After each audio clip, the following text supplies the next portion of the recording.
ഇന്നത്തെ യാത്ര ഒരു പ്ലാനിങ്ങും ഇല്ലാത്തൊരു യാത്രയാണ്. രാവിലെ തന്നെ നമ്മൾ വീട്ടിൽ നിന്ന് ഇറങ്ങിയിട്ടുണ്ട്. അപ്പോൾ നമ്മൾ പോകാൻ ഉദ്ദേശിക്കുന്ന സ്ഥലം വർക്കല ബീച്ചിലേക്കാണ്. നേരം വെളുത്തു വരുന്നതേ ഉള്ളൂ. അപ്പോൾ തന്നെ നമുക്ക് കാണാൻ പറ്റുന്ന കാഴ്ചകളൊക്കെയാണ് ഇതൊക്കെ. നമ്മൾ വലിയതുറ അങ്ങനെ പാസ് ചെയ്തിട്ടാണ് പോകുന്നത്. അപ്പോൾ വലിയതുറ പാലത്തിൻ്റെ മുകളിൽ നിന്ന് കാണാൻ പറ്റുന്ന കാഴ്ചയാണ് നിങ്ങളിപ്പോൾ കണ്ടുകൊണ്ടിരിക്കുന്നത്. അപ്പോൾ നല്ല മനോഹരമായിട്ടുള്ള ഒരു ദൃശ്യമാണിത്. രാവിലെ മത്സ്യബന്ധന ബോട്ടുകളൊക്കെ പോയിക്കൊണ്ടിരിക്കുന്നു. ഇപ്പം നമ്മൾ വർക്കലയിൽ എത്തിയിട്ടുണ്ട്. രാവിലെ തന്നെ കടൽ കാണാൻ വേണ്ടിയിട്ട് ട്രിവാൻഡ്രത്ത് നിന്ന് വർക്കല വരെ വരേണ്ടി വന്നു. എന്തായല്ലേ? അപ്പോൾ രാവിലെ തന്നെ നമ്മൾ നോക്കുമ്പോൾ അവിടെ ആൾക്കാരൊക്കെ ഉണ്ടായിരുന്നു. ബലിതർപ്പണത്തിന് വന്ന ആൾക്കാർ, പിന്നെ പ്രീ വെഡിങ് ഷൂട്ടിനൊക്കെ വന്ന ആൾക്കാരൊക്കെ ഉണ്ടായിരുന്നു.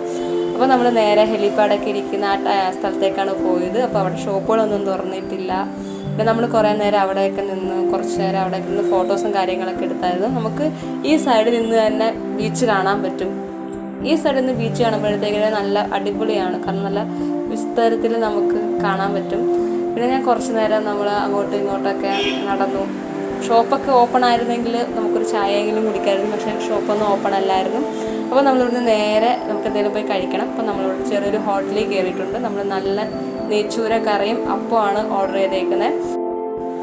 ഫുഡൊക്കെ നല്ല അടിപൊളി ടേസ്റ്റ് ആയിരുന്നു. അപ്പോൾ മറ്റൊരു വീഡിയോ കാണുന്നത് വരെ എല്ലാവർക്കും ബൈ.